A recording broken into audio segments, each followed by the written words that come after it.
మనకు కుమారుడు అనుగ్రహించబడింది. ఆయన భుజముల మీద రాజ్యభారం ఉండేది. ఆశ్చర్యకరుడు, ఆలోచనకర్త, బలవంతుడైన దేవుడు, నిత్యుడగు తండ్రి, సమాధానకర్తయగు అధిపతి అని అతనికి పేరు పెట్టబడింది. ఈ విధంగా ప్రవచనాల ద్వారా క్రీస్తు పుట్టుక గురించి పరిశుద్ధ లేఖనాలలో ఎంతో ముందుగానే రాయబడింది. క్రీస్తు నరావతారిగా ఈ లోకంలో ఎలా జన్మించాడో ఇప్పుడు చిన్న నాటిక ద్వారా చూద్దాం.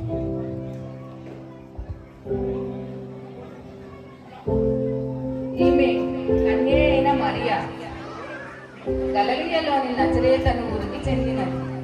ఈమె దేవుని యందు భయభక్తులు కలిగిన స్త్రీ, ఎల్లప్పుడూ ప్రార్థనలో గడుపుతుండేది. ఒకరోజు దేవదూత ఆమెకు ప్రత్యక్షమై శుభవర్తమానము వినిపించింది.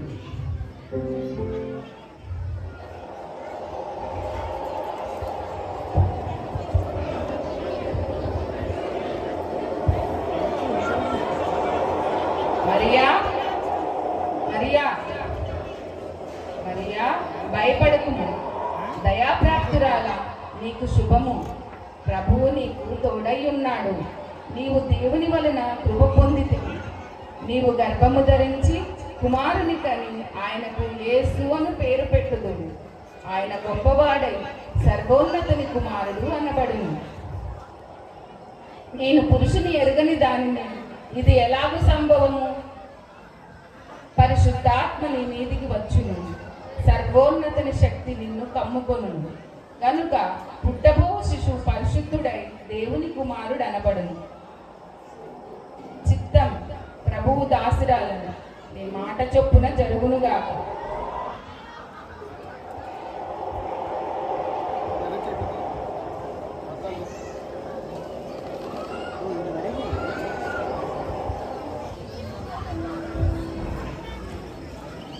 ఈయన యోసేపు, దేవుని యందు భయభక్తులు కలిగిన వాడు,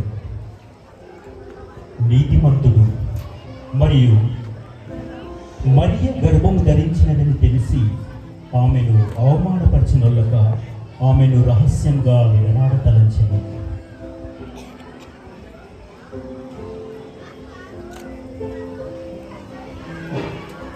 మరియ గర్భవతి అంటారు, ఇది ఎలా సాధ్యము? నేను ఆమెను ప్రదానం చేసుకున్నాను, కానీ వివాహం చేసుకోలేదే. నాకు ఎంత అవమానం, ఎంత బాధాకరం. ఇప్పుడు నేను ఆమెను వివాహం ఆడలేను. నేను ఆమెను రహస్యంగా విడనాడేదను. ఈ నిర్ణయం తీసుకున్న యోసేపుకు స్వప్నమందు దేవుని దూత ప్రత్యక్షమయ్యాడు.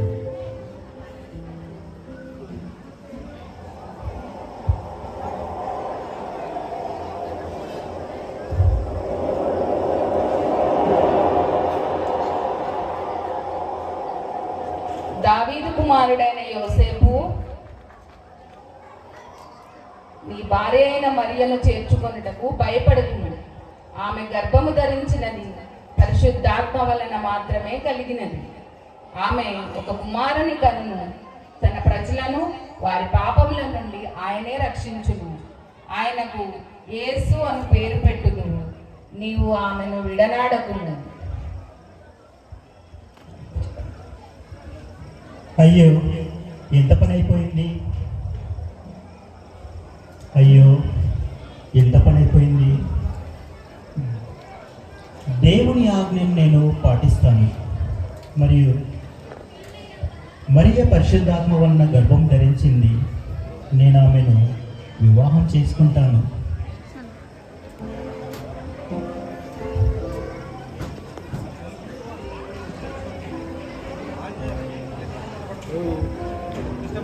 ఆ దినములలో ప్రజాసంఖ్య రాయుటకు ఆజ్ఞ అయింది.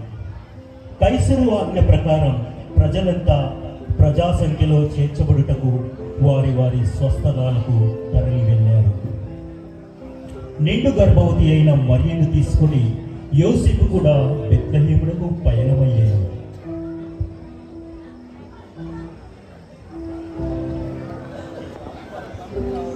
ఇందు మూలంగా అందరికీ తెలియజేయడం ఏమనగా ప్రజాసంఖ్య తెలియజేయటకై కైసరి ఆజ్ఞ అయిను కనుక ప్రజలంతా ప్రజాసంఖ్య రాయించుకోవాలి. ఇది కైసరి ఆజ్ఞ, ఇది కైసరి ఆజ్ఞగా తెలియజేయుచున్నాను. హో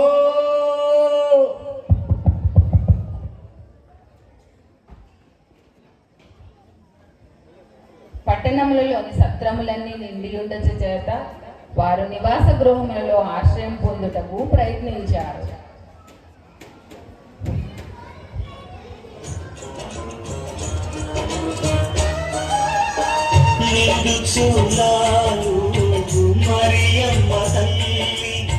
నడవలేక సుడివడి పోయనయ్యా నిన్ను చూడాలు మరియమ్మ తల్లి నడవలేక సుడివడి పోయనయ్యా దిక్కుతో చక్కయ్యా పశుల పాటలో ప్రసవించెనయ్యా ఎంత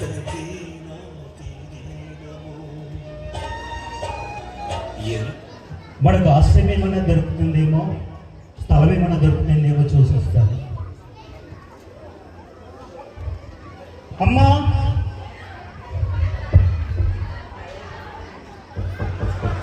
అమ్మా, నా భార్య గర్భవతి, మాకు ఉండడానికి స్థలం ఎక్కడ దొరకలేదు. మీ ఇంట్లో కొంచెం స్థలం ఏమైనా ఉంటే ఇప్పిస్తారా?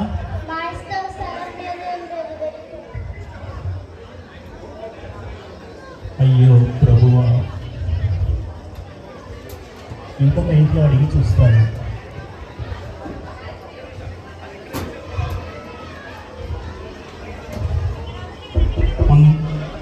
అమ్మా, నా భార్య గర్భవతి, మాకు ఉండడానికి స్థలం ఎక్కడా దొరకలేదు. జనసంఖ్యలో లెక్కించబడడానికి ఇక్కడికి వచ్చాము. మీ ఇంట్లో కొంచెం స్థలం ఉంటే ఇప్పిస్తారా అమ్మా?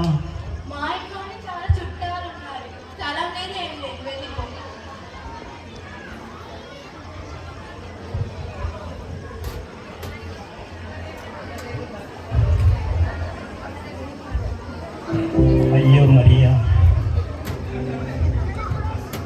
ఇంకొక ఇంట్లో అడిగి చూస్తా. అమ్మా, నా భార్య గర్భవతి, మాకు ఉండడానికి స్థలం ఏం లేదు, మాకు ఇక్కడ దిక్కేం లేదు. మీ ఇంట్లో కొంచెం స్థలం ఉంటే ఇవ్వమ్మా. పశువులు కట్టే స్థలం ఉందా? ఇవ్వమ్మా.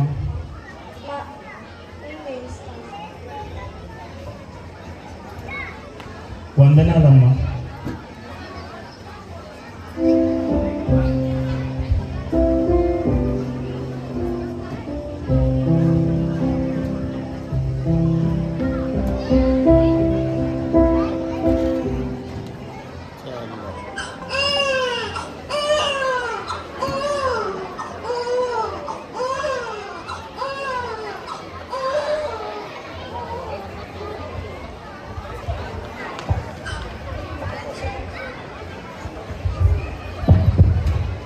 ఈ విధంగా పశువుల పాకలో క్రీస్తు యేసు జన్మించిన తర్వాత క్రీస్తు పుట్టెనను వార్త దూత మొదటగా గొల్లలకు తెలిపింది.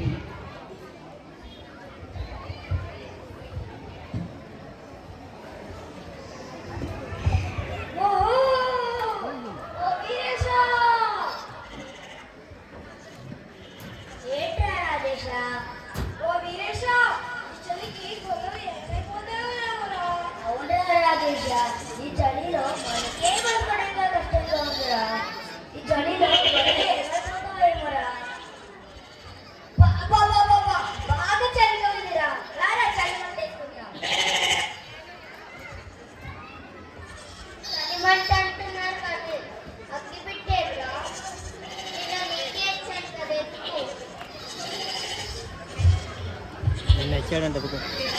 దొరికిందిరా, అగ్గి పెట్టి దొరికిందిరా.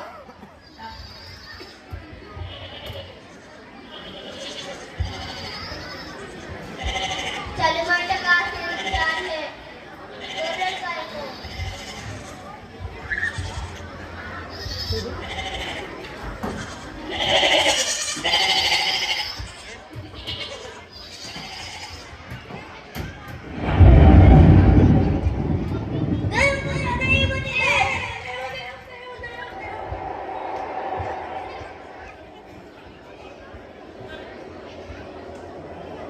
గొల్లలారా భయపడకుడి, ఇదిగో మీ కొరకు మహా సంతోషకరమైన శుభవర్తమానము తెచ్చి ఉన్నాను.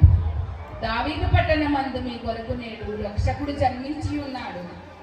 మీకిదే ఆనవాలు, ఒక శిశువు పొత్తిగుడ్డలలో చుట్టబడి పశువుల పాకలో ఉండును. ఆయనే లోకరక్షకుడు, ప్రభువైన యేసు. మీరు వెళ్ళి ఆయనను దర్శించుకొనుడి.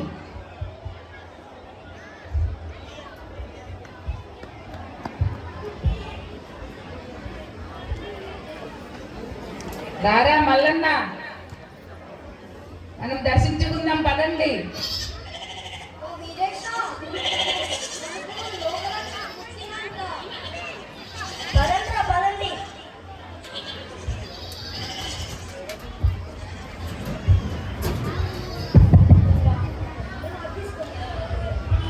రాజైన హేరోదు దినములలో యూదాదేశపు బెత్లెహేములో యేసు పుట్టిన పిమ్మట తూర్పు దేశపు జ్ఞానులు యెరూషలేమునకు వచ్చి, యూదుల రాజుగా పుట్టినవాడు ఎక్కడ ఉన్నాడు అని రాజుకు హేరోదు రాజును అడిగిరి. రాజరాజా రాజమార్తాండ శ్రీ హేరోదు మహారాజు గారు ఏం చేస్తున్నారో.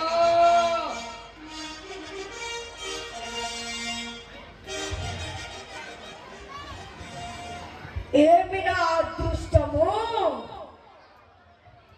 ఏమి నా ఐశ్వర్యము! ఈ యూదా దేశమందు నా వంటి రాజు ఉండునా? ఈ యూదులకు రాజు నేనే కదా, ఈ యూదులకు రారాజు నేనే కదా.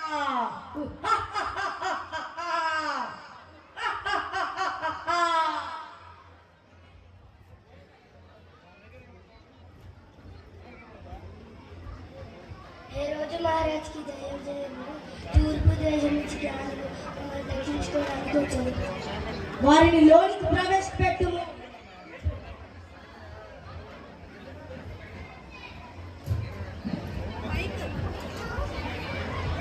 ఏ రోజు మహారాజుకు జయము జయం. ఓ జ్ఞానులారా, మీ రాకకు గల కారణం ఏమిటి?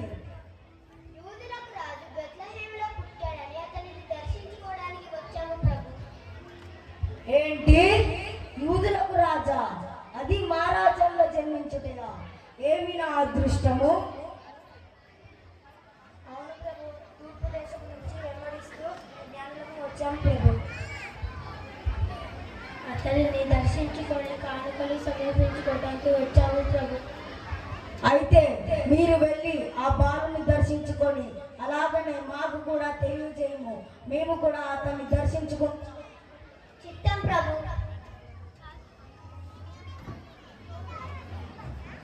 ఏంటి? యూదులకు రాజా? అది మా రాజ్యంలో జన్మించుటయా? ఇది అసంభవం. యూదులకు రాజు నేను తప్ప మరి ఒకరు ఉండకూడదు. యూదులకు రాజు నేనే. యూదులకు రాజంట. తూర్పు దేశం నుండి జ్ఞానులంట. వాళ్ళు జ్ఞానులు కాదు, అజ్ఞానులు వారు. మధ్య చిత్తము ప్రభు. ఆ జ్ఞానులు చెప్పింది విన్నావు కదా? లేఖనములో ఏముందో నాకు తెలియజేయము. అలాగే ప్రభు.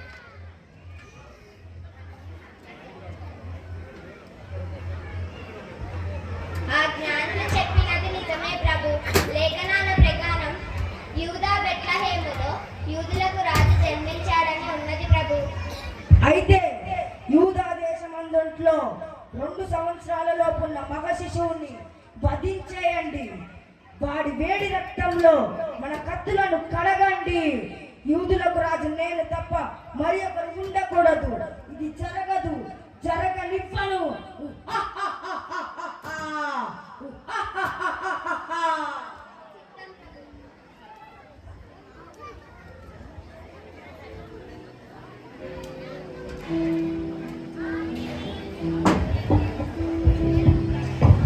క్రీస్తు పుట్టుకను గురించి ఆ విధంగా తెలుసుకున్న జ్ఞానులు గొల్లలు పొత్తిగుడ్డలలో చుట్టబడి ఉన్న శిశువును దర్శించుకొని కానుకలు సమర్పించిరి.